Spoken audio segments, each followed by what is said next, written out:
Viernes, 2 de agosto de 2024. Materia familiar. Tesis jurisprudenciales y aisladas. 1 de 1. Registro digital, 202-9205. Tipo, aislada. Planilla de liquidación de pensiones alimenticias provisionales vencidas promovida antes del dictado de la sentencia definitiva. Debe tramitarse y resolverse conforme al procedimiento establecido para los incidentes en general. Legislación del Estado de Veracruz de Ignacio de la Llave. Hechos. Se sobreseyó en el amparo al considerar que contra la resolución interlocutoria que reguló y aprobó la planilla de liquidación para cuantificar el monto de pensiones alimenticias provisionales vencidas y dejadas de pagar, emitida antes del dictado de la sentencia definitiva, debió agotarse el recurso de apelación previsto en el artículo 509 del Código de Procedimientos Civiles para el Estado de Veracruz de Ignacio de la Llave.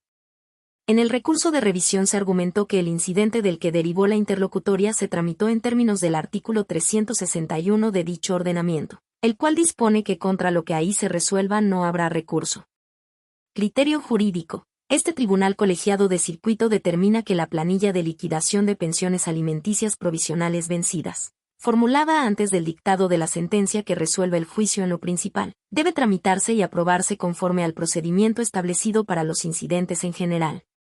Justificación. El Código de Procedimientos Civiles para el Estado de Veracruz de Ignacio de la Llave no prevé un procedimiento específico dentro del juicio ordinario civil para cuantificar las pensiones alimenticias provisionales, vencidas y dejadas de pagar antes del dictado de la sentencia definitiva.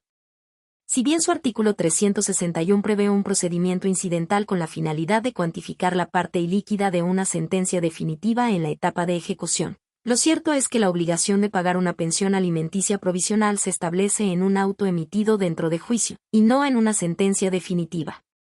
El artículo 539 del mismo código establece que toda cuestión que se promueva dentro de un juicio, que tenga relación con el negocio principal, cuya tramitación no esté regulada por la ley de forma específica, debe tramitarse en términos de los diversos 540, 541 y 542 del aludido código.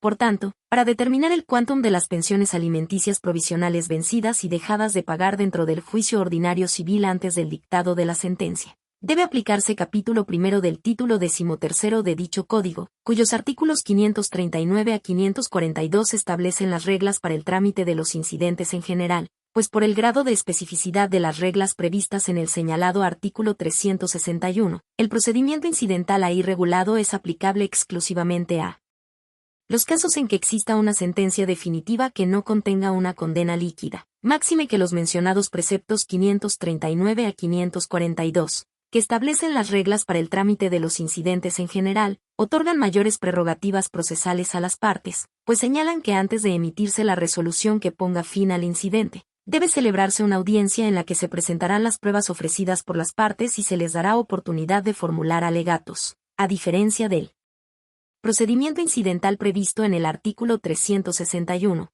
el cual solo prevé la obligación de dar vista a la parte demandada incidental por el plazo de 3 días para que manifieste algún tipo de inconformidad, si la tuviere. Así, el procedimiento previsto en el citado artículo 361 es inaplicable para tramitar, regular y aprobar la planilla de liquidación de pensiones provisionales vencidas y dejadas de pagar. Segundo Tribunal Colegiado en Materia Civil del Séptimo Circuito.